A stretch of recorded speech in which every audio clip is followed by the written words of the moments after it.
मलिक साहब साबिक वफाकी वज़ीर दाखिला और सेनेट स्टैंडिंग कमेटी बराए अमूर दाखिला के चेयरमैन। बहुत शुक्रिया मलिक साहब, आपको हमने ज़हमत दिया, आपने वक्त निकाला एक ऐसे वक्त में जब कोरोना पूरी दुनिया को हिला के रखा हुआ है। कोरोना ने पूरी दुनिया इसके ख़िलाफ़ स्ट्रगल कर रही है। ये लाइन ऑफ कंट्रोल के हालात क्यों ख़राब हो रहे हैं और इस हद तक ख़राब हो रहे हैं? बिस्मिल्लाहिर्रहमानिर्रहीम। मेरा अपने सारे नाज़रीन को, बुज़ुर्गों को, बहनों को, भाइयों को मेरी तरफ से इस्लाम। आज पूरी दुनिया जिस वबा में है, जिस मुसीबत में है, हम सब जानते हैं।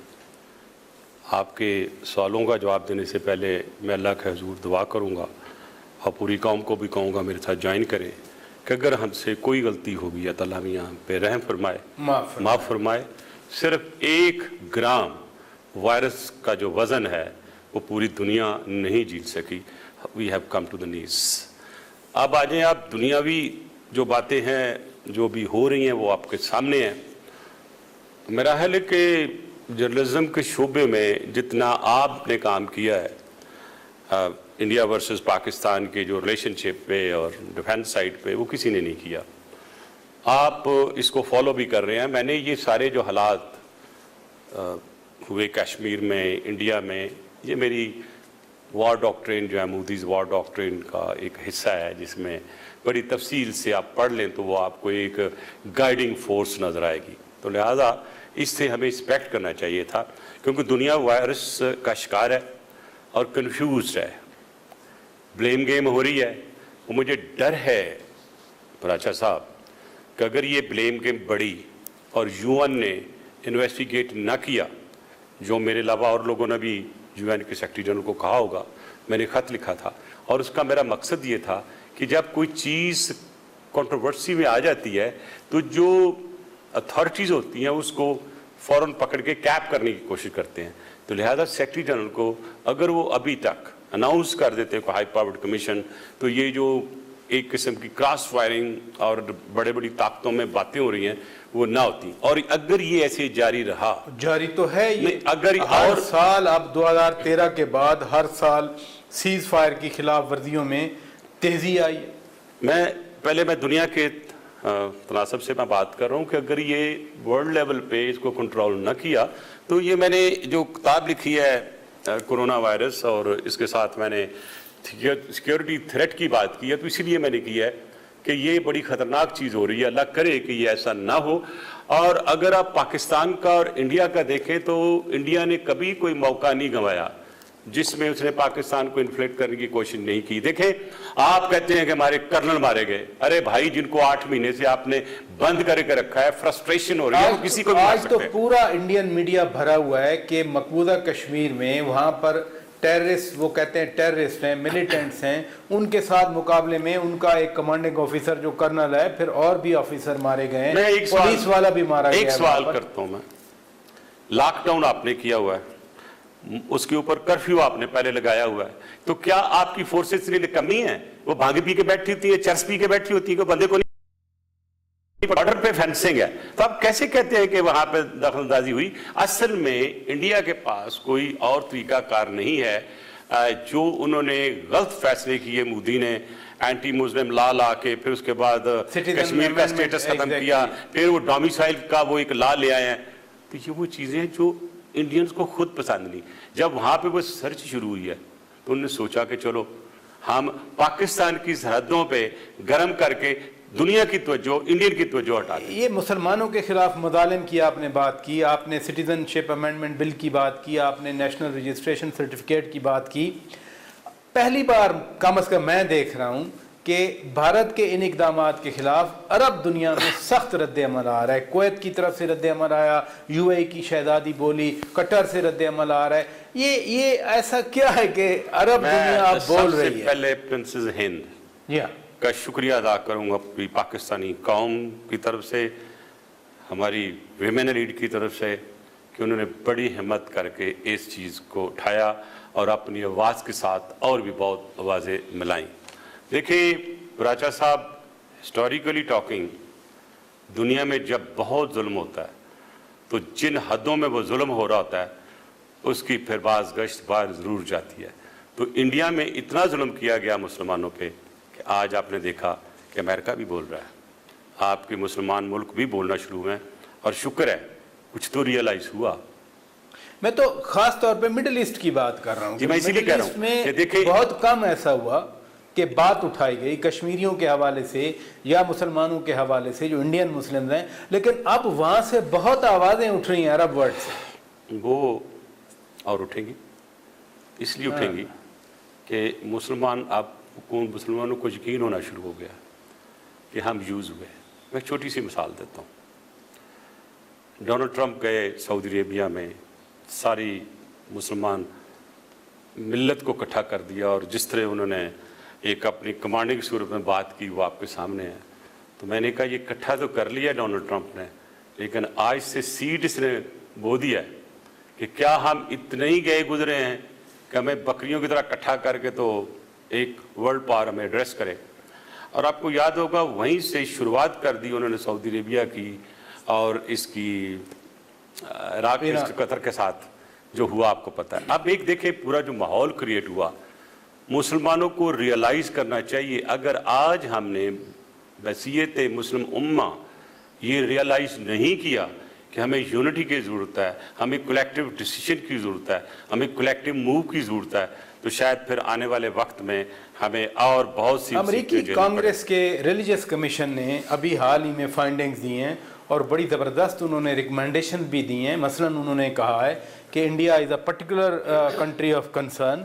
फिर साथ साथ जो इस वक्त की इंडियन लीडरशिप है, प्राइम मिनिस्टर नरेंद्र मोदी है, डिफेंस मिनिस्टर राजनाथ सिंह है, उनके होम मिनिस्टर अमित शाह हैं, सब के हवाले से उन्होंने कहा है कि इन पर पाबंदियां लगानी चाहिए, इमिग्रेशन पे पाबंदी होनी चाहिए। पहले तो मैं कहूँगा इंटरनली इंडिया में लीडरशिप में रिफ्ट है। Amit Shah next prime minister बनना चाहता है, तो वो फैसले करा रहा है मोदी से जो उसके अगेंस्ट हैं। आप ये कह रहे हैं कि मोदी और अमित शाह के दरमियान ये पावर स्ट्रगल जारी है? ये उनको मोदी साहब को भी पता है, उनकी इंटेलिजेंस रिपोर्ट भी ज़रूर हैं कि अमित शाह जो है पूरी जोर के साथ आगे बढ़ रहा है। और आप देखिएगा कि अमित शाह ने अपना असर आरएसएस में ज्यादा बढ़ा दिया है। तो ये गलतियां अमित शाह करवा रहा है, अमित शाह करवा रहा है। और जो आपके डिफेंस मिनिस्टर हैं, आई एम सॉरी टू से, उसकी स्टेटमेंट भी जोकर लाइक होती हैं, वो जितनी आती हैं वह डिफेंस मिनिस्टर तो मुझे लगती नहीं है, तो डेप्थ के साथ नहीं वो राजनाथ सिंह की बात, बिल्कुल वो डेप्थ के साथ तो बोलते नहीं है। अमित शाह जो है वो प्रॉपर रॉ का और आरएसएस का ट्रेंड आदमी है, और अगर आप देखें तो उसकी सक्सेस जो है अभी तक वो आरएसएस है, वो इसको इस्तेमाल करेगा। अब ये इस्तेमाल करते क्योंकि बहुत बड़ी गलती है कि ब्लंडर्स की उनको सस्पेंड करना पड़ा। मैं ये नहीं कह रहा हूं कि मैं अपने पास से बता रहा हूं, मैं वो बात कर रहा हूं जो कि इंटेलिजेंस एजेंसीज के पास, वर्ल्ड के पास भी है, सब जगह ये मौजूद है। और मैं थोड़ा बहुत इसका मतलब पढ़ा, दुनिया जानती है कि अमित शाह और नरेंद्र मोदी के दरमियान तगाज़ुर जारी है। वो बड़ा मीठा है अमित शाह, बहुत मीठा है, और जिस अंदाज से उसने ये लेके आया, और हो सकता है अगर मोदी के पास में होता तो शायद उसको थोड़ा डिले कर लेता। लेकिन इसी डिस्कशन को आगे बढ़ाएं तो हमने ये भी देखा कि व्हाइट हाउस ने सदर डोनाल्ड ट्रंप की तरफ से नरेंद्र मोदी को अनफॉलो किया गया ट्विटर पर। तो ये भी तो एक मैसेज है ना इंडिया के लिए। दो चीजों को इकट्ठा कर लिया। पहला जो उनकी कमेटी ने रिकमेंड किया है, जी हाँ, रिलीजियस कमेटी, जो रिलीजियस डिस्क्रिमिनेशन है वो इंडिया में बहुत ज्यादा है। जी हाँ, क्योंकि वहां की गवर्नमेंट करा रही है, इसलिए ऑफिशियल्स पे पाबंदी, इंक्लूडिंग मोदी, इंक्लूडिंग अमित शाह, उन्हें पता क्या हो रहा है, इन पे पाबंदी लगा दी जाए। तो ये आज से जो 10 साल पहले शुरू हुआ था, जिसमें मोदी साहब को उन्होंने 10 top wanted extremist, Gujarat massacre के बाद, मुसलमानों के कत्लेआम जो गुजरात में हुआ उसके बाद, वक्त के साथ साथ आपने देखा कि वही टेररिस्ट, वही एक्सट्रीमिस्ट लाडला बन जाता है, इतना लाडला बनता है कि गोद में बैठा हुआ बड़े प्यार से खेलता हुआ नजर आता है। अब आपने बात की है ट्विटर को अनफॉलो करने के लिए। वेल, आप एक आम आदमी कहेगा कि व्हाइट हाउस से अनफॉलो करना इंडिया को बहुत बड़ी बात है, उसके प्राइम मिनिस्टर को, उसके इंटीरियर मिनिस्टर को। लेकिन मैं थोड़ी सी हिस्ट्री में जाता हूँ। कोई ऐसी ही सिचुएशन थी जब हेनरी किसिंजर बातचीत कर रहा था पाकिस्तान से 1971 से पहले या 70 के एंड में, और हम बड़े खुश थे, अमेरिका हमारे साथ है, अगर इंदिरा गांधी ने कोई स्टेप लिया तो अमेरिका हमें आगे बचा लेगा, फलाना सातवां बैरी बेड़ा चला हुआ था, एक मिसकम्युनिकेशन, एक मिसअंडरस्टैंडिंग चली थी। लिहाजा इस अनफॉलो को जब तक मैं डिटेल से स्टडी ना करूं और उस चीज़ को उस तनाजुर में ना देखूं, कहीं ऐसा तो नहीं है कि कोई बड़ी गेम पाकिस्तान के खिलाफ बनाई जाए और ये इंप्रेशन दिया जाए कि वर्ल्ड पार जो है, तो मैं एक सिक्योरिटी एनालिसिस के तौर पे सोच रहा हूँ कि ये कोई गेम बन रही है और कल हम कहें अमेरिका को कि ये गलत कर रहा है, तो उन्होंने कहा जी हमने तो उनको प्राइम मिनिस्टर को भी अनफॉलो कर दिया था। लिहाजा एक चीज़ मैं हमें we need to be very cautious. मैं आगे थोड़ा नहीं, बहुत ज़्यादा कॉशियस होना चाहिए, क्योंकि जो सिंड्रोम है ना मोदी के ज़हन में, वह सर्जिकल स्ट्राइक का, और सर्जिकल स्ट्राइक के लिए वो कुछ ना कुछ हरकत करेगा या कर सकता है। अब फैसला ये कि क्या वो सर्जिकल स्ट्राइक किसी शहरी इलाके में करता है या किसी दरख्तों में बम फेंक के जाता है या वो कोई न्यूक्लियर या किसी टारगेट करने की कोशिश कर रहा है। तो मैं उसको एक चीज़ मान कर दूं, आपने नॉलेज और इंफॉर्मेशन के बेस पे कि मोदी साहब आपका अगर कोई जेट, अगर कोई मिसाइल आप उसके अंदर ट्रिगर करेंगे तो हमारे नोटिस में आएगा और हमारा सिस्टम ऑटोमेटिकली उसको न्यूट्रलाइज कर देगा। और जो आपके साथ होगा और जो इंडिया के साथ होगा आप सोच भी नहीं सकते। लिहाजा मैं वार्न करता हूं इंडिया को कि इस माहौल में जबकि हम कोरोना के खिलाफ जंग लड़ रहे हैं, आप कोई ऐसी वेंचर ना करें जो इंडिया को तबाही के दाने पे ले जाए। We are very strong by the grace of God. मुझे ब्रेक लेने नादरीन, ब्रेक के बाद जब वापस आएंगे, मलिक साहब इन्वेस्टिगेटर भी हैं, मलिक साहब एक पॉलिटिशियन भी हैं, हम पाकिस्तान के अंदर जो वाकयात और हालात हो रहे हैं उन पर बात करेंगे ब्रेक के बाद। वेलकम बैक नादरीन, आज हमारे रूबरू हैं सेनेटर रहमान मलिक साहब, साबिक वफाकी वज़ीर दाखिला। मलिक साहब, आप एक लीडिंग इन्वेस्टिगेटर रहे हैं, मैं थोड़ा सा आपकी जो इंसाइट है इनटू इन्वेस्टिगेशन में उसके हवाले से ये जानना चाह रहा हूँ। प्राइम मिनिस्टर ने 4-5 अप्रैल को ऐलान किया कि चीनी और आटा स्कैंडल की तहकीकात वो करवाएंगे। 25 अप्रैल का उन्होंने कहा कि रिपोर्ट आ जाएगी, फॉरेंसिक ऑडिट हो रहा है। फिर फॉरेंसिक ऑडिट हम 25 को इंतज़ार करते रहे, काबीना ने मंजूरी दे दी, 3 मज़ीद हफ्ते दे दिए उस कमीशन को।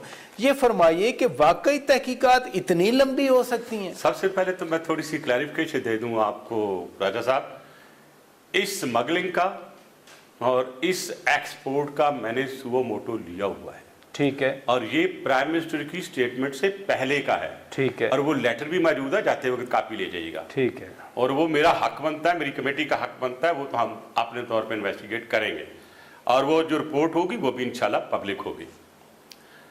जहां तक इस इन्वेस्टिगेशन का तल्लुक है, FIA has got the authority, ठीक है, to investigate any matter which is concern to the federation, या फेडरेशन को नुकसान हो रहा हो या कहीं फेडरेशन में करप्शन हो। अगर सेक्शन 5 के तहत उन्होंने इंक्वायरी रजिस्टर की है तो उसको कल्मिनेट करना into a case or closure, दोनों में से एक चीज होगी जो लॉ है। क्लोजर तो हो नहीं सकता। हाँ, मैं बताता हूँ। क्वेश्चन ये है कि करना भी है तो वो बताएंगे क्यों कर रहे हैं। जी हाँ। अब जो फोरेंसिक की बात हुई, एक अदना इन्वेस्टिगेटर की हैसियत से मैं ये सोचता हूँ कि जब FIA को इन्वेस्टिगेट करने के लिए कहा तो उन्होंने कानूनी तौर पे सेक्शन 5 लगाया होगा। मैंने रिपोर्ट कोई नहीं देखी अभी, इसलिए मैं उस पर मेरिट्स डिमेरिट्स पे नहीं जाऊँ। ठीक है, जब उन्होंने इन्वेस्टिगेशन शुरू की होगी सेक्शन 5 के तहत, तो जब आप इंक्वायरी शुरू करते हैं तो पहले पूछते हैं भाई इसकी फोरेंसिक क्या है, आप किस नतीजे पे, इस नतीजे पे पहुंचे हैं कि इसमें धांधली हुई है, इसमें करप्शन हुई है, इसमें इरेगुलरिटीज हुई हैं। तो मैं समझता हूँ वो पीरियड जो इन्वेस्टिगेशन के इंक्वायरी रूल्स के तहत वो कंप्लीट हो जाना चाहिए था। हाँ, अगर वो समझते हैं कि इसकी इंक्वायरी उस हद तक हम इन्वेस्टिगेट नहीं कर सके जिसको कि हम एक प्रॉपर FIR की सूरत में ला सके अंडर करप्शन एक्ट और जो रेलिवेंट स्पेशल लॉज है। ये जो पहले रिपोर्ट आई और फिर कहा गया कि फॉरेंसिक ऑडिट हो रहा है, इसमें क्या फर्क होता है? देखिए, मेरा ख्याल है फॉरेंसिक ऑडिट जो है वो तो एक फाइनेंशियल टर्म उन्होंने ले आए हैं। FIA में तो इन्वेस्टिगेशन होती है एग्जैक्टली और वो कहते हैं भाई ये है या नहीं है, अगर है तो ये है, फिर आपने जब कोर्ट में चालान जमा कराना होता है तो बेसिकली केस रजिस्टर करने के बाद आयोग कहता है कि मैंने इस इंक्वायरी को कन्वर्ट कर दिया केस में, लिहाजा मैं प्रोसीड कर रहा हूं, मेरा नाम ये है और मैं आगे ले जा रहा हूं। इंक्वायरी में कुछ एनोमलीज भी सामने आई, मसलन जो कंप्लेनेंट्स हैं जिनके खिलाफ इंक्वायरी हो रही है वो भी अपना केस ले आए कि मुल्क में 80 से ज़्यादा शुगर मिले हैं, सिर्फ 9 के खिलाफ तहकीकात हो रही हैं, 9 की फिजिकल वेरिफिकेशन हो रही है। जब कोई ओपन इंक्वायरी होती है तो उस इंक्वायरी में पाकिस्तान का कोई फर्द जो है वो उसमें जा सकता है, अपना पॉइंट ऑफ व्यू दे सकता है, कोई और शहरी भी दरखास्त दे सकता है। मेरा सवाल डिफरेंट, अगर वो गए हैं तो कोई बड़ी बात नहीं है। नहीं, मेरा सवाल डिफरेंट है। मेरा सवाल है कि इंसाफ के तकाज़ों को पूरा करने का, मसलन या तो सारी शुगर मिलों पे छापे मारे जाएं, सबका ऑडिट किया जाए, सबसे पूछा जाए। ये जो सिलेक्टिव है, सिर्फ 9 शुगर मिलों में गए थे जब ये इंक्वायरी हो रही थी। आज का मुझे नहीं पता और कितनी शुगर मिलों हमारे लेवल में, जब हमारे वक्त में थी इन्वेस्टिगेशन होती थी तो डीजी को पता होता था, एडीजी को पता होता था, कंसर्न डायरेक्टर और जो आईओ होता था वो एक रिपोर्ट समरी बना के मिनिस्टर के पास या सेक्रेटरी इंटीरियर के हाथ तक जाती थी। वो पॉलिटिकल लेवल पे इस पर ज़्यादा बात नहीं होती थी। आई एम सॉरी टू से, अब ये इतनी पोलिटिसाइज हो चुकी है, वो अगर कल को ना कुछ हुआ तो कहेंगे एनआर हो गया, मैं इसीलिए हुआ तो फिर इनके लिए मैं समझता हूँ कि जो गवर्नमेंट है इसको 22 सिचुएशन में पहुंच चुकी है, यानी गवर्नमेंट खुद फंस गई है। तो गवर्नमेंट में फंसने की वो बात तो क्रेडिट ले रहे हैं कि हमने, वो क्रेडिट लेते हैं कि जी हमने तारीख में पहली बार इंक्वायरी करवाई था, बेशक हमारे अपने लोग भी। मैं किसी को कंट्रोडिक्ट या ब्लेम गेम नहीं करना चाहता, लेकिन एफआई की इंक्वायरी जब होती है तो बेसिकली वो लॉ के तहत होती है और जो चीज़ कानून के तहत होती है उसको तो पब्लिक होना ही होना होता है। तो इसमें क्रेडिट नहीं लेना चाहिए, क्योंकि कल को यही क्रेडिट के लिए गले बढ़ जाएगा। तो क्यों सोचते हैं ऐसी बात? कानून को कानून के तौर पर लेना चाहिए, रूल ऑफ लॉ को रूल ऑफ लॉ के तहत। इंक्वायरी कमीशन 2017 के तहत हो रही, कानून तो मौजूद है जिसके तहत देखिए कानून लाया। आप देखें ना, एक एफआई इंक्वायरी कर रही है। जी हाँ। अब एफआई जो इंक्वायरी कर रही है, मेरे यही तो पूछना है जब रिपोर्ट आएगी कि क्या एफआई इंक्वायरी इंडिपेंडेंट इंक्वायरी कर रही है या वो कमीशन के लिए इंक्वायरी कर रही, जो कमीशन बना है उसको असिस्ट कर रही है। नैब भी पैरेलल इंक्वायरी कर रही है, नैब ने भी ऐलान कर दिया, इंटीरियर कमेटी भी कर रही है, वो भी आ जाएगी, हमने वो भी कही है। तो एक चीज, चलो हमारा तो पार्लियामेंट्री रोल है कि हमने सुपरवाइज करनी है इन्वेस्टिगेशन, हमने सुपरवाइज करना है पाकिस्तान के डिफरेंट सिस्टम को। जब हम बैठे हुए हैं तो हमारा तो किसी को टारगेट नहीं करना, हमने देखने फैक्ट हुए, कानून अप्लाई हुआ, किसी को छोड़ा तो नहीं गया, कोई चीज ऐसी तो नहीं हुई जो कल को कोर्ट में इनके लिए प्रॉब्लम होगा। बट आई थिंक कि इसको कानून हैंडल करने वाले इदारों को पास रहने दें और इस पे हाशियाराई और फसाने नहीं लिखने चाहिए। नहीं, वो तो खुद कहते हैं ना, देखें ना सिर्फ वुज़रा कहते हैं, प्राइम मिनिस्टर साहब भी बार बार कहते हैं कि जी मैं नहीं छोड़ूंगा जिन्होंने मसनूई महंगाई की। केस भी यही है कि मसनूई महंगाई का केस बना जब मार्केट में प्राइस बढ़ गए, यानी 1 किलो में कोई 35 रुपए तक का इजाफा हुआ, जिसका नोटिस लिया गया। और वो कहते हैं कि मसनूई किल्लत पैदा की गई क्योंकि ईसीसी और कैबिनेट ने एक्सपोर्ट की इजाज़त दी, तब जाके मसनूई किल्लत पैदा हुई। देखिए प्राचा साहब, आपने बड़ी अच्छी बात की है और सवाल भी बड़ा वैलिड है कि महंगाई हो गई, सब कुछ हुआ। आप सेनेट के हाउस का रिकॉर्ड उठाइएगा, मैंने सिर्फ इसके लिए नहीं बल्कि इतनी सब्सिडी, जितना सर्कुलर डेट था, मैंने कहा सारा फ्रॉड है, it's being paid to the people. और ये सिर्फ ये गवर्नमेंट नहीं, सब गवर्नमेंट ने दिया है। जो इन्फ्लुएंशियल लोग होते हैं उनसे फ़ायदा उठाते हैं। तो मैं तो चाहूँगा कि पूरी की पूरी इन्वेस्टिगेशन हो के जिन्होंने इससे फ़ायदा उठाया उनके खिलाफ एक्शन होना चाहिए। आप कहना कि मैं नहीं छोड़ूंगा, जब एक इन्वेस्टिगेटर लॉ के तहत बात करता है और अगर जो चीफ एग्जीक्यूटिव या पॉलिटिशियन बात करता है कि मैं नहीं छोड़ूंगा, इसका मतलब ये कि मैं इंश्योर कराऊंगा, ऐसे उसमें देखे ना फिर वो इंटरफेरेंस आ जाती है। नहीं, वो पॉलिटिकल विल का भी तो इजहार करना विल होना एक अलग बात है, वो जनरल कह सकते हैं। एक पर्टिकुलर केस पे आप अपनी पॉलिटिकल विल नहीं कह सकते, क्योंकि अगर कल को नहीं हुआ तो ये इल्जाम लगेगा ना रोका इन पे। मेरी बात सुने, मैं बड़ी दूर की बात बता रहा हूं, इसलिए हमेशा पॉलिटिशियन जब स्टेटमेंट देता है खास तौर पे इदारों के सिलसिले में या किसी कानूनी नुक्ते पे, तो बड़ा सोच समझ के बड़ा वे करके देता है। तो लिहाजा मैं एडवाइस करूंगा हुकूमत को कि जो कानूनी इन्वेस्टिगेशन हो रही हैं उसमें आपके एडवाइजर जो सियासी कहते हैं वो ना कहें, ये आपके लिए सारी इश्यूज होंगे। नहीं, वो आप सिर्फ एडवाइजर की बात कर रहे हैं। अभी कल ही वफाकी वजीर रेलवे अपनी पार्टी के सरबराह हैं शेख रशीद अहमद ने तो कह दिया कि ईद के बाद नैब फिर एक्शन में आ रहा है, टार्जन की वापसी हो रही है। क्या वाकई मैसिव गिरफ्तारियां होने वाली हैं? देखिए, शेख रशीद साहब बड़े अच्छे दोस्त हैं मेरे। मैं जब ईडी था उस वक्त को जानता हूँ। उनका एक अपना स्टाइल है, अवामी स्टाइल है, क्योंकि सवाल भी उन्होंने किया, खुद जवाब भी उन्होंने दे दिया। पेश की खबर तो मेरा लिए वो खबर आप उनसे पूछे तो बेहतर होगा। मैं अपने आप को इसमें इंडल्ज नहीं, मैं इन्वेस्टिगेटर की हैसियत से ये सारे सवाल पूछे।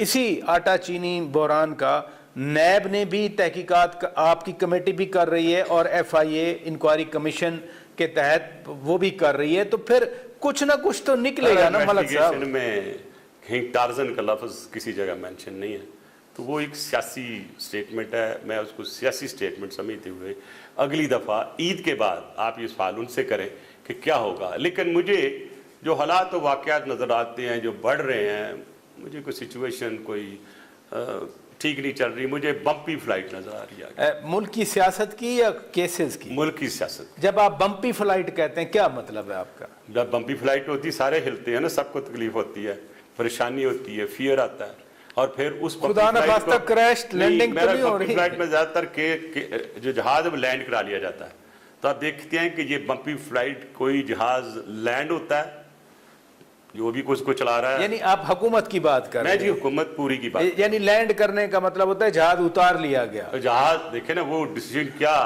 कप्तान की अपनी उसको उतारने की, या उसको कहा जाता है जी आगे मौसम खराब है जरा नीचे उतर जाए, और तो अगर वो दोनों चीजें ना माने तो सॉरी टू से उसे क्रैश कहा जाता है। तो अभी क्या हो रहा है फिर? तो अभी तो मैं कह रहा हूँ ना कि अभी आने वाला वक्त मुझे बम्पी लग रहा है। वो बम्पी फ्लाइट किन हालात में कैसे ऊपर नीचे जाती है, वो टाइम के साथ आप भी देखेंगे, मैं भी देख नीचे भी आ सकती है, उतारी भी जा सकती है। कुदरत के खेल है ना कि अगर कैप्टन उसको सही तरह हैंडल ना करे और जो गैजेट्स बने हैं उनको फॉलो करते हुए बादलों से बचने की कोशिश करते निकल जाए, या कोई गलत चमक और उससे निकल जाए, तो वो ठीक चला जाएगा।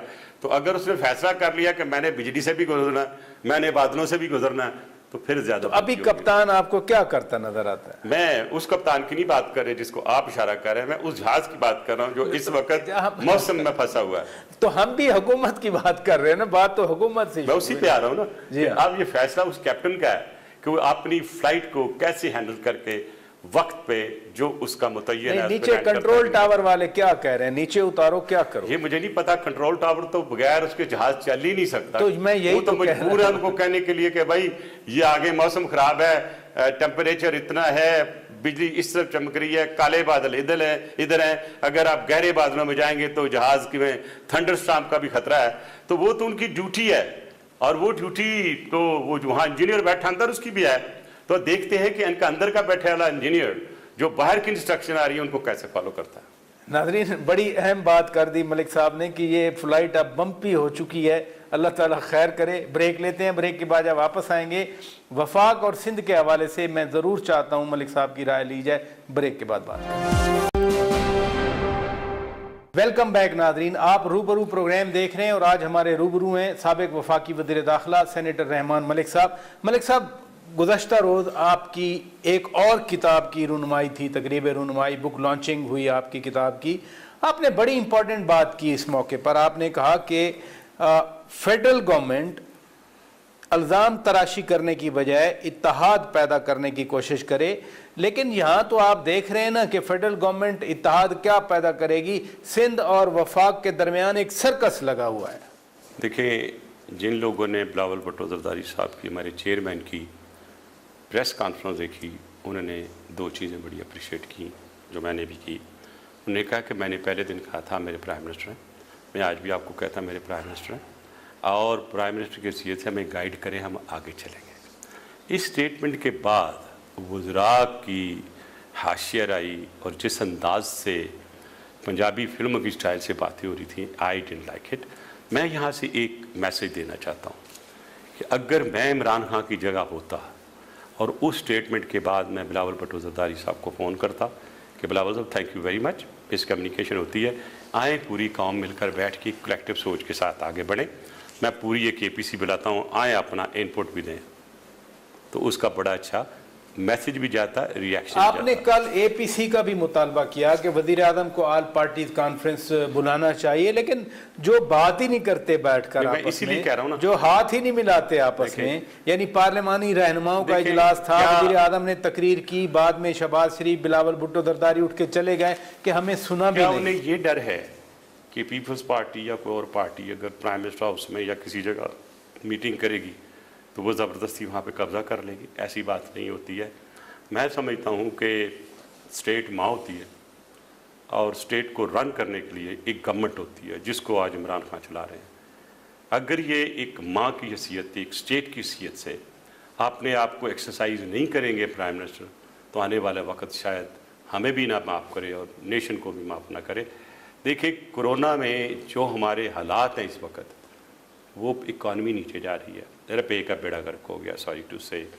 आपकी जो डेट सर्विसिंग नहीं होगी, और एक मैंने कैच दिया प्राइम मिनिस्टर को ख़त लिख के, आप इस वक्त जो हालात वाक़यात हैं, फोर्स मैजूर एक लॉ है, आपने क्योंकि IMF साथ के साथ कॉन्ट्रैक्ट किया हुआ है, आपने एक वर्ल्ड बैंक के साथ किया है और भी दूसरे ऐसे इदारों के साथ हुआ है।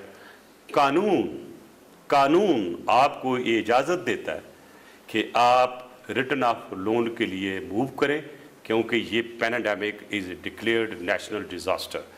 और उस लॉ के खत तो प्राइम मिनिस्टर ने भी लिखे, खत तो फॉरेन मिनिस्टर ने भी लिखे, लोगों से टेलीफोन पर बातें भी की। नहीं, मैं बिल्कुल डिफरेंट कर रहा हूँ। ये है वो जस्ट सॉरी कॉस्मेटिक ना करें, सीधा IMF को लेटर ये लिखें कि इस वक्त corona virus has been declared as a pandemic और ये एक नेशनल डिजास्टर है और ये सेक्शन है फोर्स मैजूर का, इसके तहत हम आपको पैसे नहीं देंगे।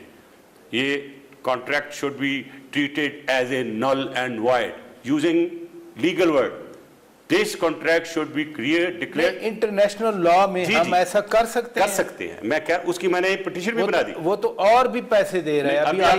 उसमें भी आ जाता हूँ ना, हम लोग बड़े भोले हैं, हम एकदम आ जाते हैं इन चीजों में।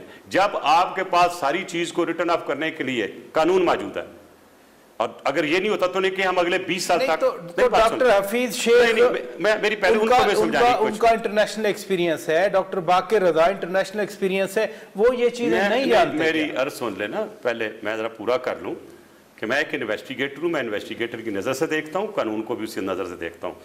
मेरे हिसाब से अगर IMF हमें रिफ्यूज करे, नहीं करते, तो अगला स्टेप हमारा ICJ है, इंटरनेशनल कोर्ट ऑफ जस्टिस, कि ये हमारी सेक्शन थी, ये पैंडेमिक आ चुकी है, हमारे जितने भी रिसोर्सेज थे जिससे हमने जनरेट करना था, सारा रेवेन्यू खत्म हो चुके हैं, ड्राई हो चुके हैं, लिहाजा हम इनको पे नहीं कर सकते। तो दो ऑप्शन, पूरा राइट ऑफ करें, अगर पूरा राइट ऑफ नहीं करते तो 20 ईयर्स की हमें रिलीफ दे दें, हम इनको कुछ नहीं देंगे। देखें, ये कानून है, और अगर हुकूमत मुझसे चाहती है मदद तो मैं आगे लीड करने के लिए तैयार हूँ। वैसे ये तो पाकिस्तान 12 महीने की, तो 12 महीने का जो डेट रिटायरमेंट है, 12 महीने का लैप्स तो मिल गया। नहीं, अभी मेरी बात सुने, ये कोई रिलैक्सेशन नहीं, आपने तो अगले 15 साल कवर नहीं कर सकना जो हालात वाकयात हैं। ये आपको एंगेज करने के लिए, क्योंकि किसी ने कहा होगा उनके लॉयर्स ने कि इनके पास ये ऑप्शन है कि ये राइट ऑफ के लिए जा सकते हैं, उन्होंने कहा थोड़ा थोड़ा दो, तो अब उनको थोड़ा थोड़ा दे के इनको एंगेज रखो। Please don't fall in their trap, go straight way for the return of loans. आपको लम्हा मदद करेंगे और कानून भी मदद करेगा, पूरी कौम आपके साथ है। रही तलक सर उन लोगों की जिनकी बात कर रहे हैं, हफीज शेख शायद वो नहीं है उनमें से, बाकी आपके टीम के 90% लोग जो काम कर रहे हैं वो वर्ल्ड बैंक के अभी भी रिकॉर्ड में हैं, वो IMF के भी पेरोल पे हैं। तो मुझे बताएं, जब उनके एम्प्लॉई आगे काम करेंगे तो कभी आपने वो नोट लिखेंगे कि IMF के लोन जो है रिटर्न ऑफ कर दें, वर्ल्ड बैंक का लोन रिटर्न ऑफ कर दें? जो झगड़े की वजह बनती है वो प्राइम मिनिस्टर इमरान खान का शुरू से ही ये ज़हन है कि मजदूरों के लिए, दिहाड़ीदारों के लिए किसी ने नहीं सोचा। सिंध गवर्नमेंट ने लॉकडाउन कर दिया, उन्होंने सिंध गवर्नमेंट का नाम नहीं लिया था, वज़रा ने ले दिया कि अशराफिया से मुराद सिंध गवर्नमेंट है।